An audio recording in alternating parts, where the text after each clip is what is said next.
You're listening to Audiology. Support our work on Patreon and be sure to submit your requests for topics in the comments below. Joseph Stalin played a pivotal role in deciding when North Korea, under Kim Il-sung's leadership, could start an invasion to unify Korea.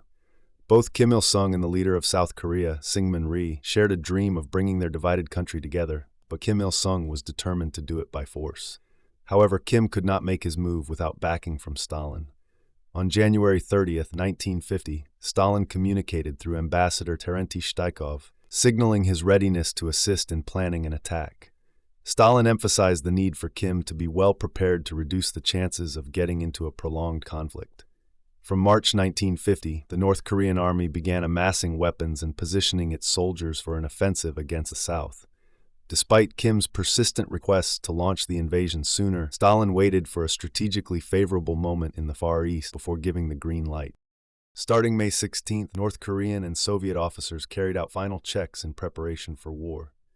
In April 1950, Kim visited Stalin in Moscow to finalize their plans for the invasion. Stalin agreed, but he insisted on getting support from their Chinese allies too. Consequently, on May 13th, Kim met with Mao Zedong in Beijing. Upon reviewing Stalin's message the next day, Mao approved the plan. To help with preparations, Stalin had sent Lieutenant General Vasilyev to work on the invasion strategy before the Moscow meeting. By May 29th, the plan had been finalized by Vasilyev and General Kang Khan of the North Korean Army. By June 10th, North Korea's Ministry of People's Defense secretly called together all major military leaders to Pyongyang, signaling them to be on the offensive under the guise of defense by June 23rd.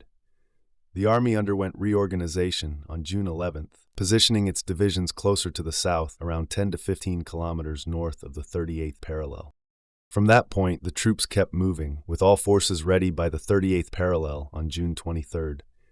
Further preparations involved gathering intelligence about South Korean army positions and terrain, culminating on June 22nd when Stalin and Soviet military advisors gave their final nod.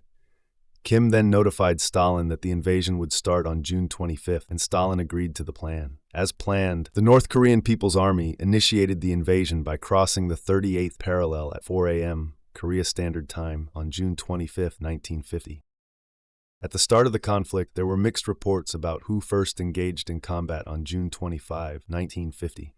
Each side of the battle provided different versions of events, creating confusion over which army launched the initial attack. Kim, leading a crisis meeting as the war broke out, addressed his followers in the Workers' Party of Korea with urgency. He claimed, "Comrades, the forces of traitor Rhee Syngman have crossed the 38th parallel and begun a full-scale invasion to confront our Northern Republic."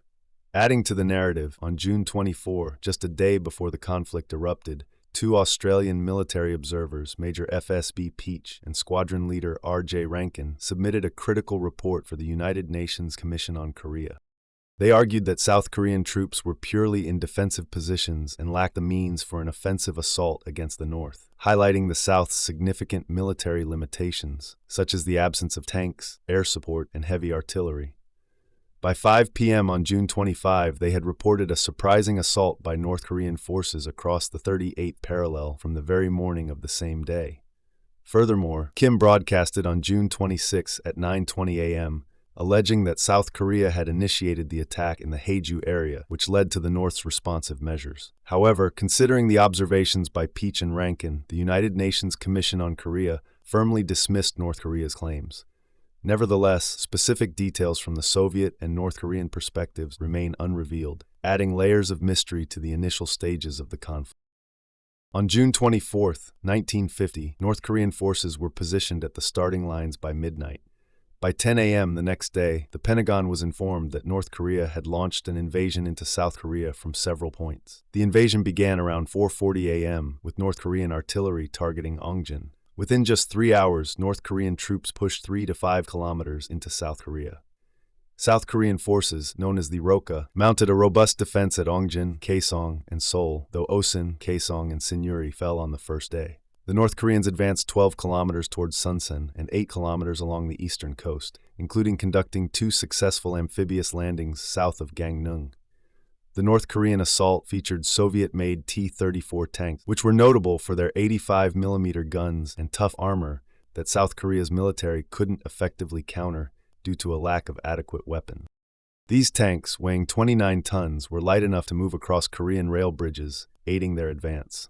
Air support came from 150 Soviet aircraft, including Yakovlev Yak-9 fighters and Ilyushin Il-10 bombers, which played key roles in supporting ground forces and bombing strategic targets, including Seoul. On June 26th, the North Korean military continued to push deeper into South Korea. The Kaesong and Onjin Peninsula were secured, and significant captures were made, including Tongducheon, Buon, Suwon, and the strategic Gimpo airfield. They even advanced to take the port of Taijeon and push through the Uijeongbu corridor towards Seoul. South Korean forces found themselves significantly outmatched, lacking both the air and ground firepower to stave off the invasion. With 65,000 combat troops and 33,000 support troops starting to desert, the situation looked dire. In a desperate move on June 28th, the Han River Bridge was destroyed by ROK forces to hinder the North Korean advance, a decision that had tragic consequences for South Korean refugees and left the ROK 5th Division stranded. Nevertheless, North Korean forces managed to cross the river and take Seoul that day. A Soviet report criticized the North Korean invasion efforts, pointing to inefficient communication and a lack of direction from the general staff. Unit commanders were left without orders, and once Soviet advisors left, the invasion was poorly led. Despite tactical mistakes, particularly with the use of tanks and artillery, North Korean soldiers were praised for their enthusiasm and dedication to their cause. The invasion was met with positive reactions in North Korea, where there was strong support for the government and military effort. In the United States, news outlets framed North Korea's actions as aggressive during the incident. This event deepened Cold War political rifts. For example, a report from the New York Times on June 27, 1950, titled "U.S. Blames Russia," slammed the move as aggressive and unlawful. It said this invasion of the U.S.-backed republic was Russia's way of pushing into vulnerable areas of the democratic world. The article accused the Soviet Union of being the force behind North Korea's government. On the flip side, North Korea tells a different story of the Korean War, calling it an outstanding and brilliant victory. North Korea defends its actions as a fight against imperialist forces, labeling the United States as the enemy. They argue that it was actually South Korea, spurred on by the United States, who attacked first on June 25th, sending over 100,000 soldiers into North Korean territory with ambitions to overpower its people. These South Korean forces are described as puppets controlled by the aggressive imperialist United States, putting North Korea and its citizens in dire peril. On June 30th, President Harry S. Truman announced that the invasion of South Korea by North Korean forces had significantly increased the threat of communism spreading in the Pacific region and to the United States itself. To combat this, Truman decided that the United States would step in, sending air and land forces to assist in Korea. Additionally, he directed the United States 7th Fleet to block any attacks against Formosa, now known as Taiwan, and beefed up the American military presence in the Philippines. Following North Korea's aggressive move, the United Nations Security Council swung into action by passing Resolution 84. This important resolution allowed military operations against North Korean forces to be carried out under the United Nations flag. It also encouraged UN member states to lend their support to South Korea, aiming to push back the North Korean invasion and bring back global peace and security. Thanks for watching. Share your thoughts in the comments and subscribe for more content.